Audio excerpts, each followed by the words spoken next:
Visual, a grainy black and white photograph, two children identical standing in front of a burned-out plantation home. Their eyes are scratched out. The camera zooms slowly into their faces.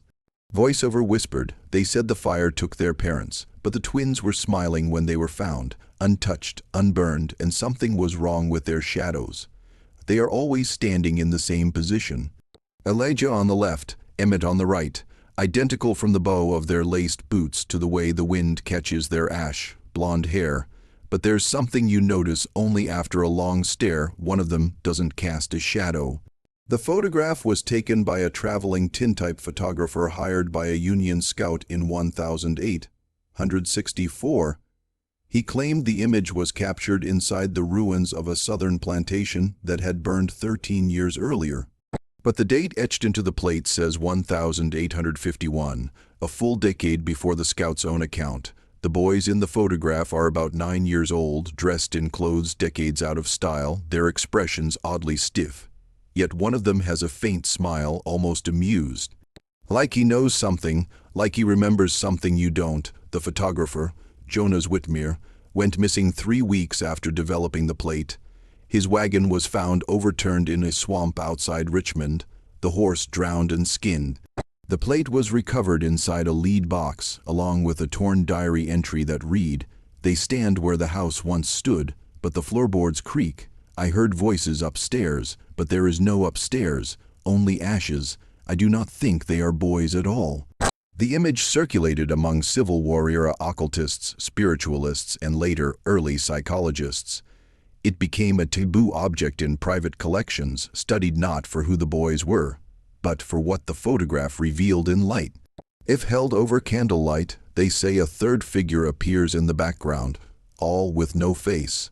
The Henderson twins were declared legally dead in 1870, but their names appear again in a psychiatric ledger from 1926. A new patient, 2 boys, same names, same faces, still 9 years old, and that was just the beginning. It was May 17, 1851, when the fire took the Henderson plantation. The papers called it a tragedy of the Old South, yet no article ever explained what ignited the blaze or why there were no screams. The mansion was built in 1822, a looming Greek revival structure wrapped in white pillars and suffocating wealth. It sat 2 miles outside the fictional town of Clarenford, Virginia. Once a tobacco empire, now a name buried under state records and soil. What made the fire unusual wasn't its ferocity. Fires happened often. It was the silence. Neighbors didn't report the fire until morning, though the roof must have collapsed hours earlier.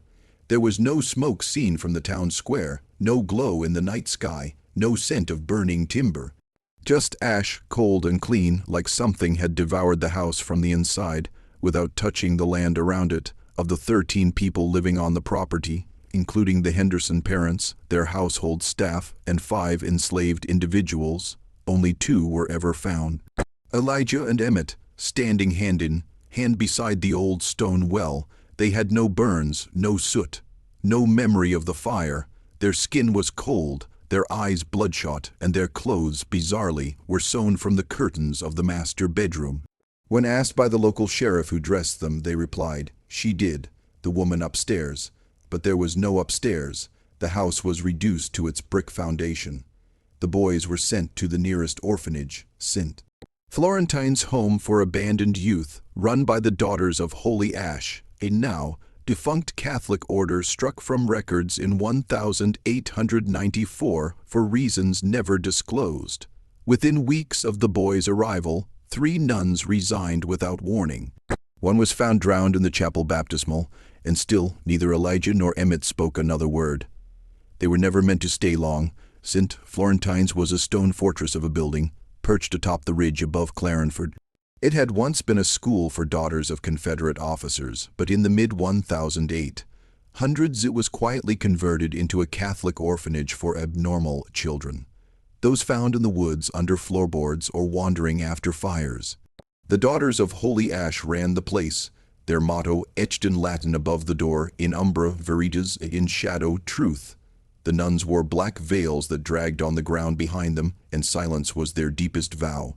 The walls were lined with symbols no one could read, symbols that matched markings found in the burned Henderson cellar etched into brick. When Elijah and Emmett arrived, things began to change. Doors stopped closing all the way. Mirrors fogged over without breath, and the other children began to dream, vivid, feverish dreams of a woman with an ash-stained veil and a voice like stone grinding in water. At night, the twins would rise from bed and walk to the chapel without touching the floor. A nurse claimed they floated. She was dismissed and institutionalized a month later, her tongue removed by her own hand, according to the police report. One sister, Agnes Marie, tried to separate the boys into different dormitories. She was found the next morning in the sacristy, kneeling upright in a pool of her own blood.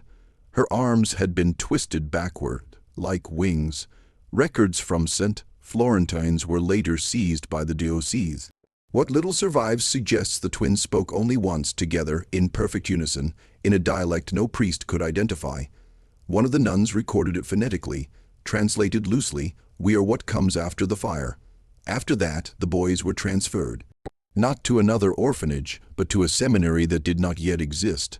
No one could remember exactly who authorized the transfer. The document was type, Dodd for 1851, with a red wax seal that didn't belong to any known parish. It listed the receiving institution simply as the Seminary of St. Mercurius, located deep within the Black Hollow.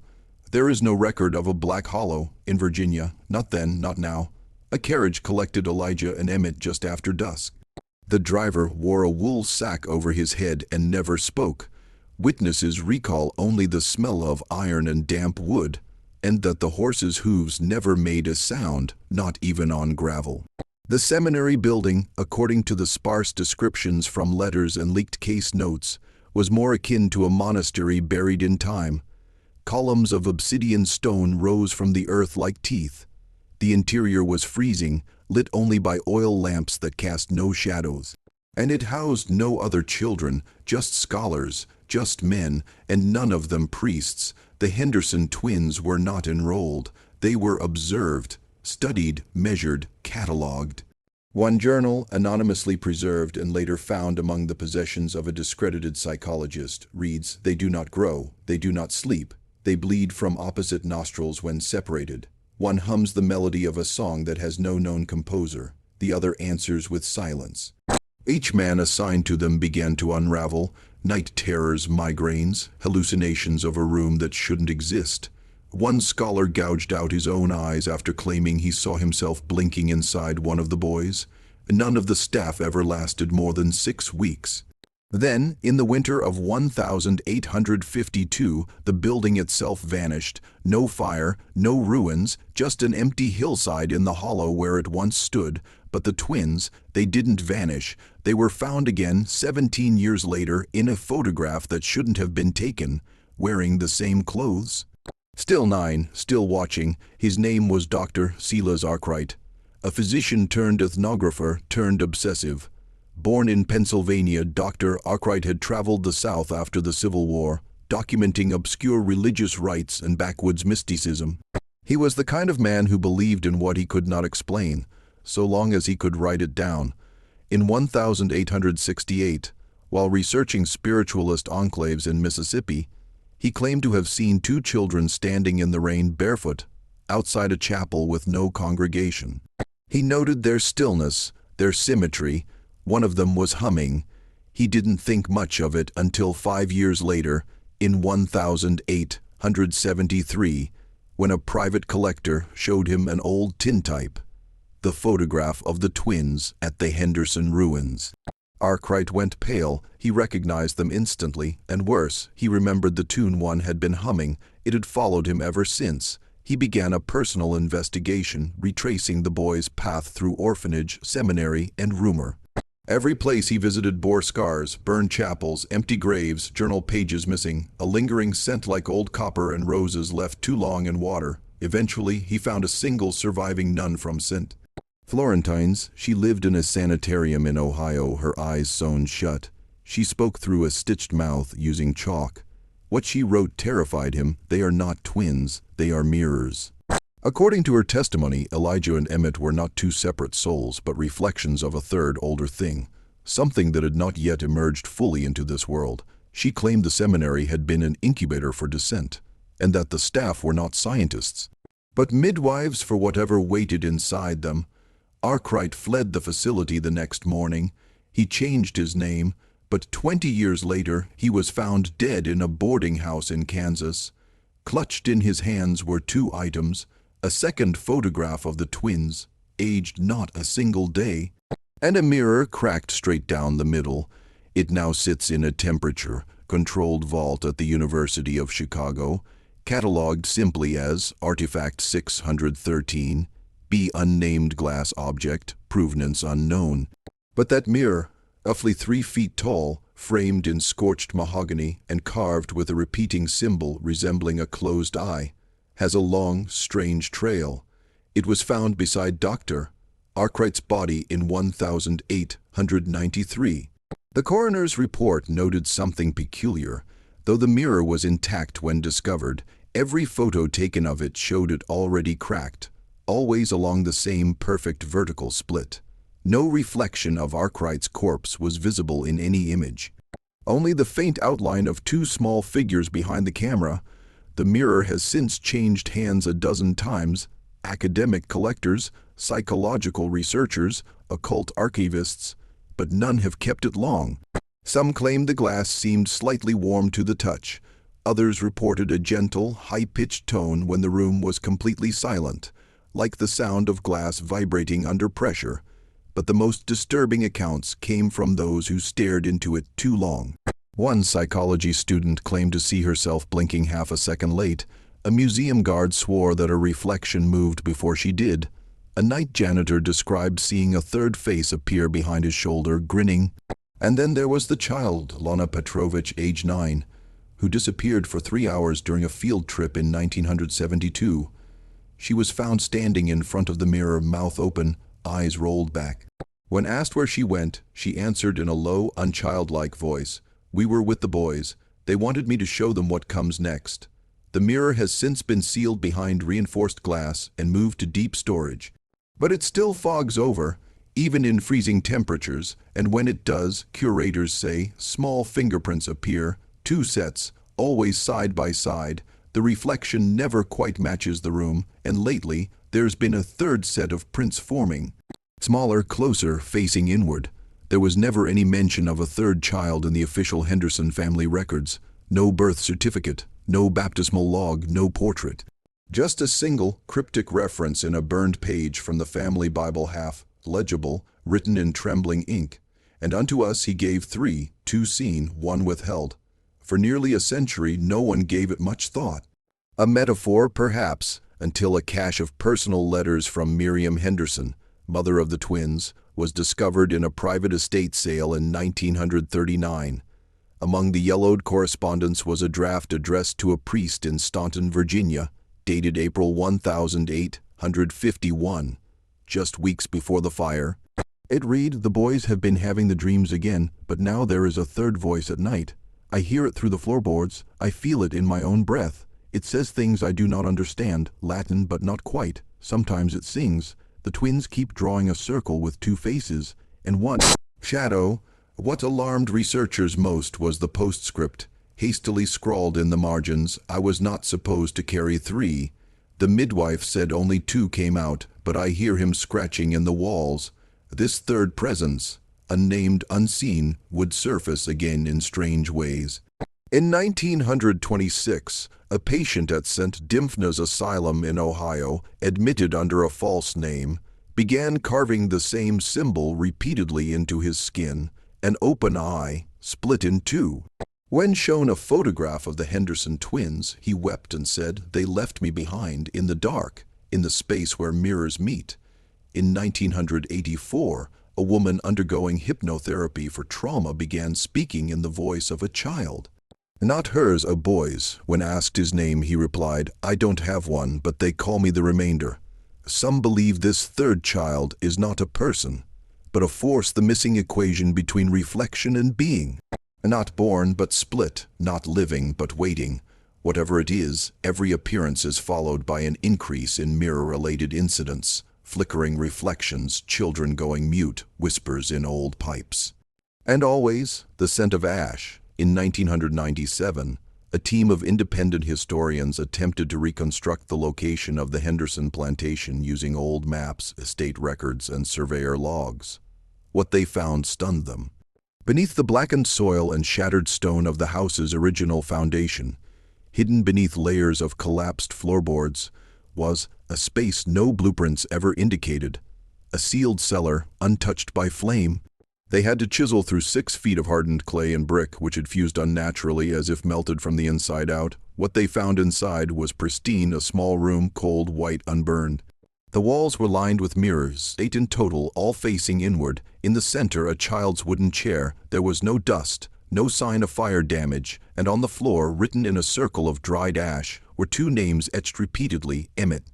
Elijah, Emmett. Elijah, Emmett, Elijah, then a break, a final word written in a trembling hand. Other. The chair had restraints, leather straps nailed to the arms, the kind used in early psychiatric institutions. But this house was never a hospital. There is no record of any such treatment administered to the Henderson children. More disturbing was the mirror directly behind the chair. Unlike the others, it was not affixed to the wall. It floated, suspended a full 3 inches off the ground, no wires, no supports, and it reflected nothing, no room, no light, no faces, just an unending blackness, like looking into the eye of something blind and infinite.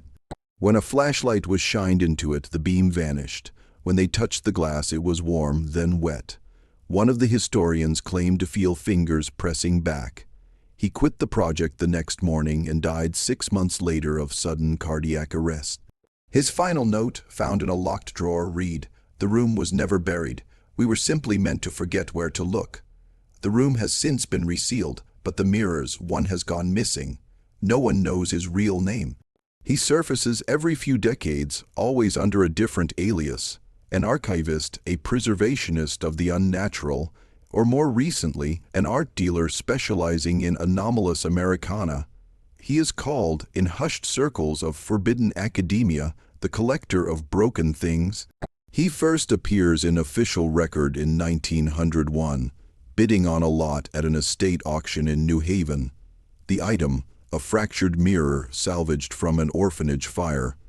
Witnesses described him as deathly pale, wearing gloves even in summer, and speaking with a voice that sounded like 2 tones overlapping.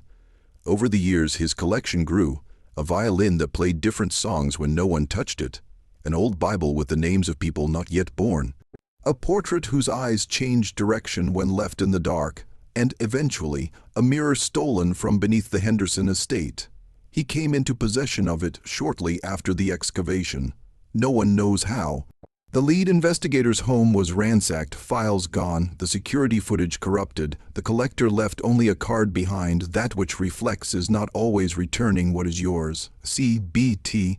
That monogram would appear again, stamped into the frame of a mirror displayed in a private collection in Prague.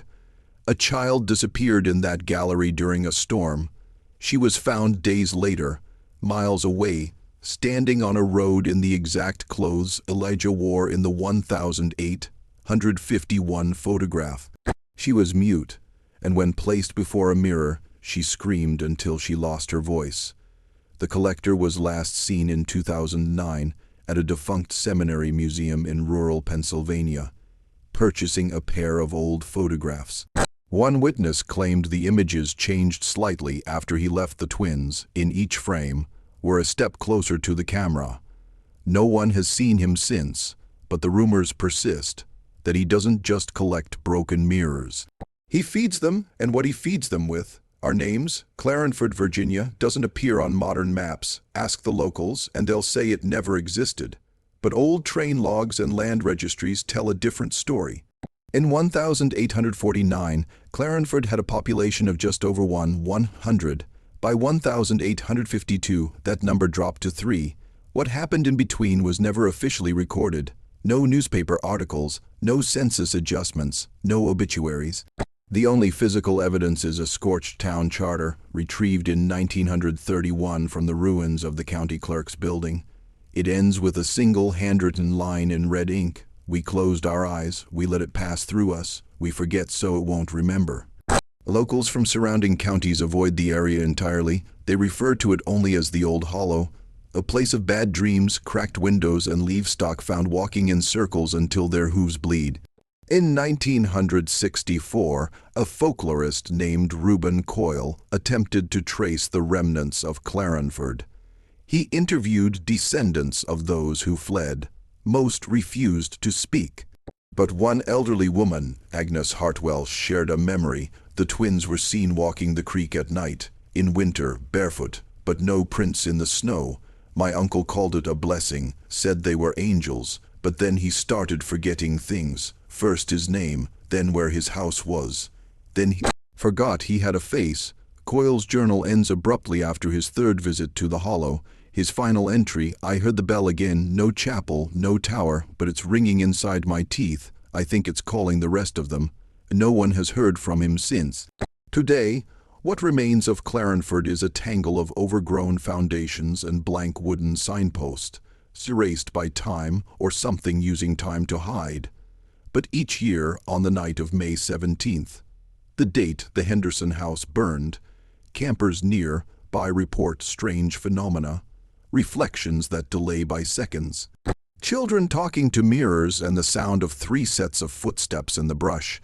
It was labeled only with the date 5/17/85, no name, no location, no credits. The VHS tape surfaced at a yard sale in Roanoke, buried under old board games and faded Christmas ornaments. It was purchased by a college student studying film restoration. What he thought was forgotten home footage was something else entirely. The first 2 minutes are black, then a flicker. A static, hidden shot of what looks like an abandoned schoolroom, peeling paint, toppled desks, thick with dust. The camera is still, fixed in place. In the far left corner stands a tall mirror. At the 4-minute mark, the room begins to darken. No source, no light change, just a quiet draining of color. Then, motion. 2 boys enter the frame from opposite ends. One from the left, one from the right, identical, wearing old-fashioned clothes. They never speak, never look at the camera. They stop in front of the mirror and face it, but only one of them casts a reflection, the other simply watches. At 6 minutes, a third figure emerges, not seen entering, but rippling into view like a smudge on wet glass. It stands behind them, no face, just height, elongated limbs. The boys don't react, but the camera begins to shake slightly as if the room itself is recoiling. Then the whispering starts, not in English, not in Latin, but layered, like a voice speaking over itself. The subtitles burned into the tape by who no one knows translate it roughly as "You forgot me," but the mirrors don't forget, they never do. Suddenly the boys turn to face the camera. In unison, both smile and the tape cuts mid-frame into solid static. Experts who analyze the footage date the recording device to the early 1970s, at least 15 years before the tape's supposed creation date. And the classroom, it matched archived photos of a room from St. Florentine's, which was condemned and demolished in 1902, which means the building no longer existed, but the tape did. The student who found it has since vanished. His last known online post, a blurry screenshot of the tape's final frame, the twins standing closer than before, one eye each, open wide. Dr. Evelyn Markham wasn't a believer in the paranormal, she was clinical. Cold, a rising name in experimental psychology at Harvard, specializing in childhood dissociation and mirror therapy for trauma patients. But in the fall of 1994, she encountered a case that shattered her framework. A boy named Niles was brought to her care after being found wandering the ruins of a colonial-era seminary in rural Virginia, barefoot, silent, and clutching a shard of glass. He bore no injuries, no identification, and spoke only once. "I came from the other side of the mirror, but I left the wrong one behind." Dr. Markham was intrigued at first. She documented everything: his posture, his sleep patterns, the symbols he carved into napkins.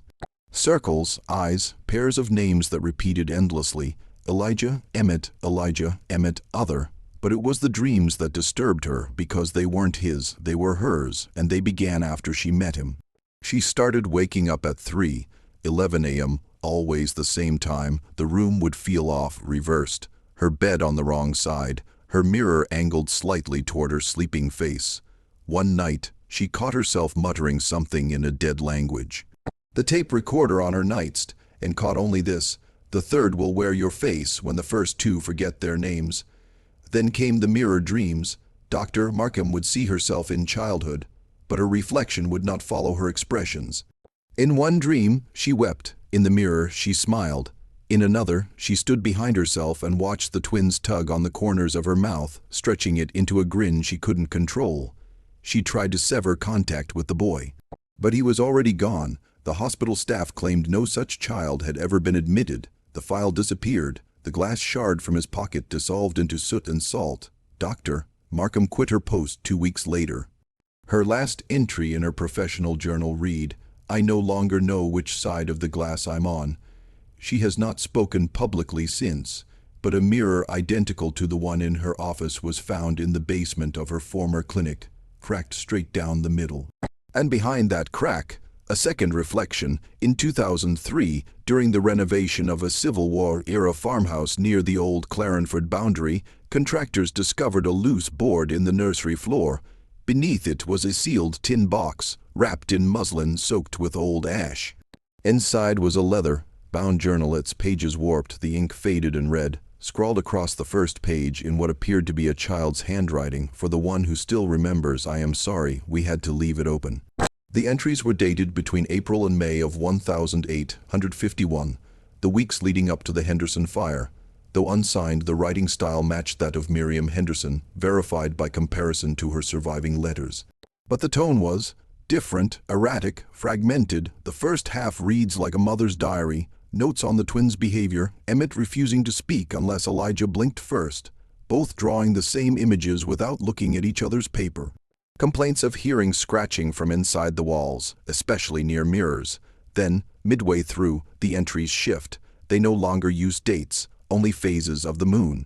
And the language becomes stranger. The circle completes when the names are spoken backward. "I burned the mirror, it bled. The boys are not sleeping anymore. They only pretend when I look. The third watches from under the well. He knows I looked too long." Then this: "I caught them whispering to the glass," it answered. "I could hear my own voice telling them to let him out." The final page is torn halfway down. "Only fragments remain. The house is cold. I can't find the upstairs. I tried to lock the cellar, but it never had a door. The twins, they drew me backward." The journal was turned over to a private collector. A week later, the farmhouse burned down. No cause was found. The fire left the rest of the house in ruins except the nursery, untouched, and inside a cracked hand mirror, face down on the crib. When turned upright, the mirror showed no room. No reflection, only a pair of small, ash-covered footprints, slowly walking backward into black, before the fire, before the orphanage, and before the seminary that vanished into myth. There was Reverend Amos Thorne, pastor of the Clarenford Chapel and spiritual guide to the Henderson family. By all known accounts, Thorne was an educated man, Yale Divinity, 1831, charismatic, steady voice, but in the final months before Clarenford was swallowed by silence, something in him changed. His sermons, once filled with grace and scripture, turned dark. And strange, they were referred to by locals as the Ash Sermons. Only a few fragments survive, preserved in a crumbling hymnal found wedged in the floorboards of the chapel, which burned 2 weeks before the Henderson estate. One entry, hastily scrawled in the margins of Psalm 23, reads, "The valley is no longer shadowed, it is mirror-made, and though I walk through it, my reflection walks first." Congregants began to report feeling dizzy during his sermons. One woman claimed the walls bent inward during communion. Another fainted upon hearing a passage Thorne insisted was from Corinthians, but the words didn't exist in any known translation. One of the last confirmed sermons, dated May 11, 1851, just days before the fire, was transcribed by a deaf parishioner's daughter. She recalled how his voice seemed to fracture into 2 pitches at once. "They come from the space between the name and the echo. They are born not of womb, but of image. And the third will be the gate, not child, not flesh, but remainder. You think you see them, but it is you they are watching through your own eyes." After that sermon, the parishioners stopped coming. Thorne was last seen standing at the altar alone, speaking to a cracked mirror that had been nailed above the pulpit, a strange addition no one remembered placing there. When the chapel burned, nothing remained but that mirror, unbroken and cold to the touch, even as the earth beneath it still smoldered. Some say Reverend Thorne was the first to understand that the twins were not possessed, but that they were mirrors themselves, not reflecting the world, but echoing something beneath it. No remains were ever found, only a single burned scrap of his final sermon floating in the wind. The glass is opening, and they are already here. In 1957, an 8-year-old boy was admitted to St. Agnes Children's Hospital in Richmond, Virginia. He was found standing alone at dawn on the shoulder of Route 60, wearing outdated, soot-streaked clothes and staring blankly into oncoming headlights. Police reports note he was shockingly silent, offering no name, address, or family details. His fingerprints returned no matches. His eyes were bloodshot, his skin cold. Symptoms eerily similar to the Henderson twins when they were found over a century earlier. The staff nicknamed him Emil, but that was the only name he would ever answer to. Stranger still, every photograph taken of him developed with a subtle distortion. His face appeared twice in each frame, one looking forward, the other turned slightly, as if watching something behind the photographer. Doctors dismissed it as a camera defect. Over the next month, his presence began to affect the ward. Mirrors in the pediatric wing clouded inexplicably, even in dry air. Other children complained of a man without eyes standing in the corners at night. Nurses heard quiet humming echo through the hallways, a tune with no known origin. Medical staff reported Emil's temperature remained consistently 2 degrees below normal, despite no sign of illness. His hair and nails never grew. When tested for reflexes, his left and right limbs responded opposite each other, as if mirrored. A hospital psychologist, Dr. Althea Brooks, attempted hypnotherapy. Under trance, Emil whispered phrases in an archaic dialect that linguists later compared to corrupted Latin, but none could translate fully. The closest approximation was, one walks in light, one walks in shade, and one waits in the dark between. Then came the night of July 2nd, 1957. Every mirror in St. Agnes shattered simultaneously at 3:11 a.m. When nurses rushed to Emil's room, his bed was empty. The only trace he left behind was a handprint in ash, pressed against the window. Police dogs traced his scent to the edge of the hospital grounds, where they found 2 small footprints side by side, and between them a third set barely visible, facing backward. No boy named Emil was ever reported missing in the state of Virginia. It was taken in 1849, 2 years before the fire.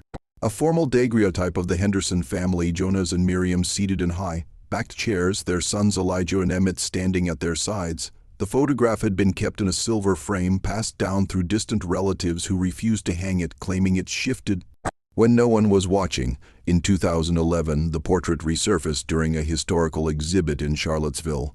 A restoration technician, Allison Choi, was tasked with preserving the plate. She scanned the image for high-resolution archival. And that's when she noticed it. There were 3 children in the digital scan, not 2. The third stood in the background, almost imperceptibly between the drapes. His figure was blurry like a long, exposed shadow, his eyes hollow white. But the plate itself showed no such figure. Only the digital version revealed him. Assuming it a glitch, Choi scanned the plate twice using different equipment. The figure remained, and he moved closer with each scan. Alarmed, she contacted the museum's archival department. A deeper scan revealed another anomaly, a faint pattern of fingerprints along the inside of the glass, despite it being sealed for over a century. But the most disturbing discovery was made by chance. A historian researching the Henderson lineage cross-referenced census records and estate logs from the 1840s. A single draft census, never finalized, listed the following: Jonas Henderson, age 39, Miriam Henderson, age 33, Elijah Henderson, age 7, Emmett Henderson, age 7, unnamed male child, marked only with a question mark. The entry was struck through, and beside it, a note in the margins, not seen by father, only by mother, possibly stillborn, or other.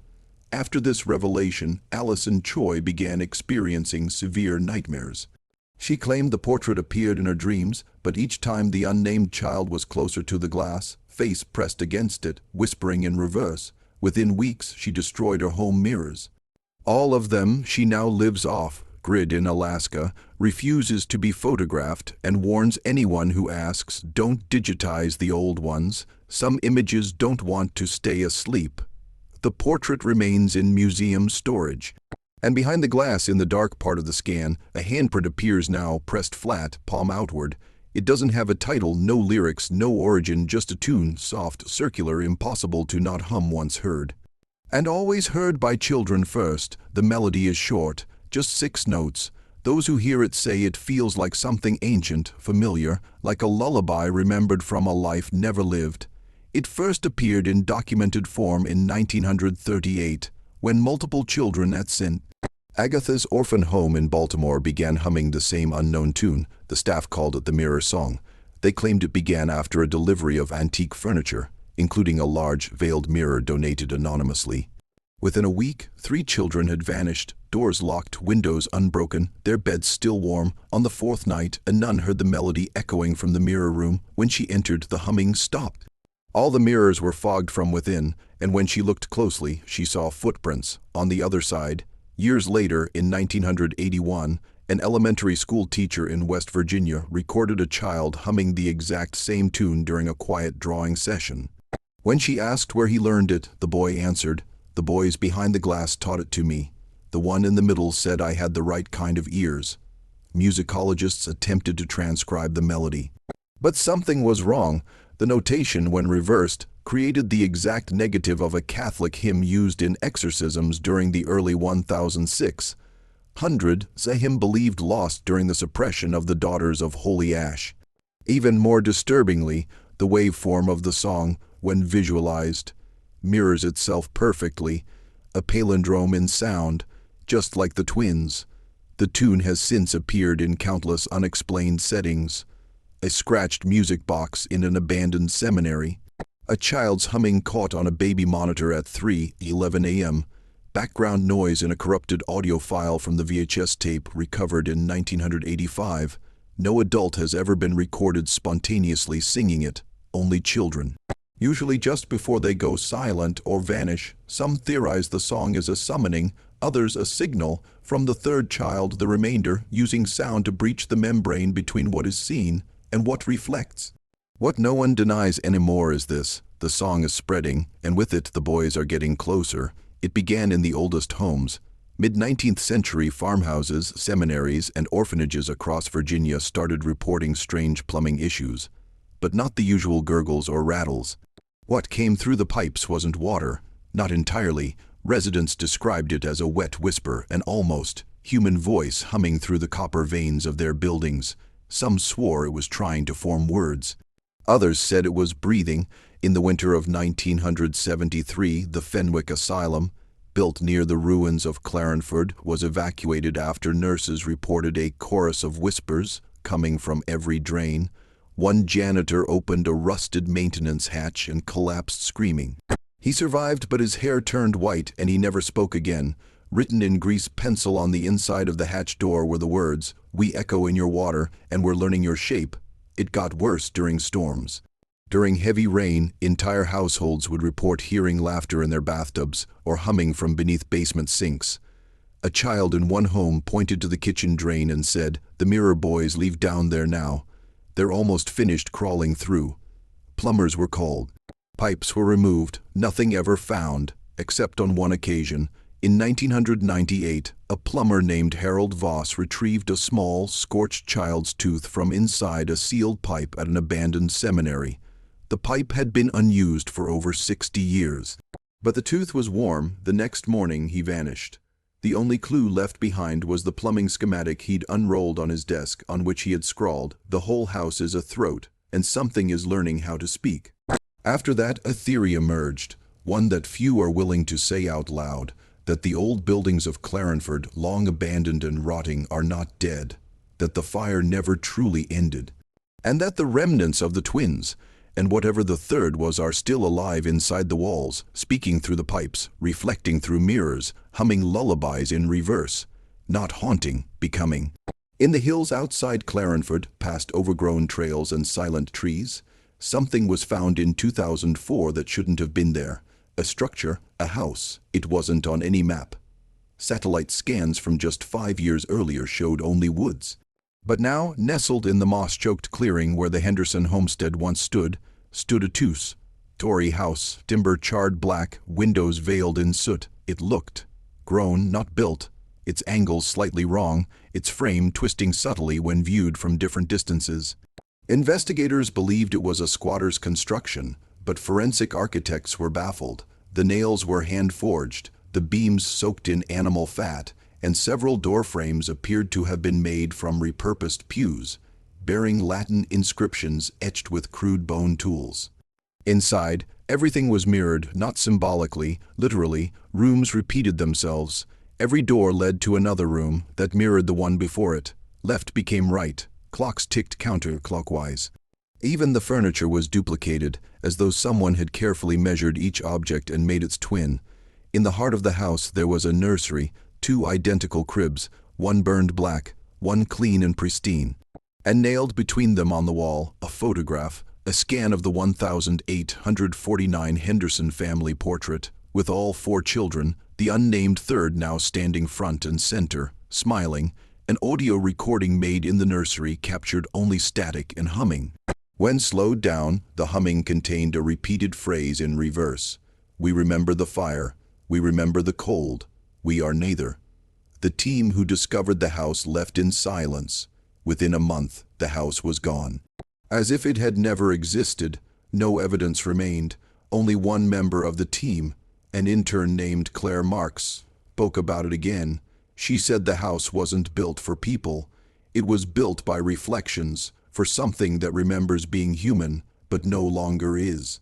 Claire's final journal entry read, "It rebuilt itself, not to be lived in, but to be born from." She was found weeks later in a motel bathroom, every mirror in the room shattered from the inside. There are stories whispered in Clarenford now, not by the townsfolk, they're long gone, but by drifters, hikers, and the occasional paranormal researcher who ventures too far into the pine, dark hills. They speak of shadows that don't line up with the light, of photographs taken in broad daylight that come back with night skies, and most unsettling of all, children's footprints, in places no children have walked in generations, footprints that appear in pairs. And then a third just behind them, smaller, lighter, like it's still forming. No one speaks the name Henderson anymore. The local archives have redacted most of what they once contained: fire, flood, pestilence. Everything has been used to explain why no one remembers that family, that house, or those boys. But you've seen too much to believe the official stories now. There are signs, symbols carved into telephone poles, hushed radio interference on AM frequencies, a specific sequence of knocks on wooden doors that mothers say their children wake up doing in their sleep. And every so often, a mirror somewhere, bathroom, rear view, puddle, captures something standing just out of frame. A boy with mismatched eyes or a hand pressed gently to the glass. Some call it a haunting, but that's not right. This is a return not of a ghost, but of something that was buried alive deep inside the architecture of America's most shameful institutions. Orphanages, asylums, seminaries, homes for the unfit. Places where they hid those who didn't conform, where difference meant damnation, where twins were studied and triplets were denied. What science refused to study, the mirrors remembered. And now the reflections want back what was taken, not vengeance, completion. Somewhere even now a child is humming. Somewhere a drain breathes. Somewhere a house stands in a forest you can't find on any map, waiting to open its door. And the third boy, the one no one believed in, is almost through.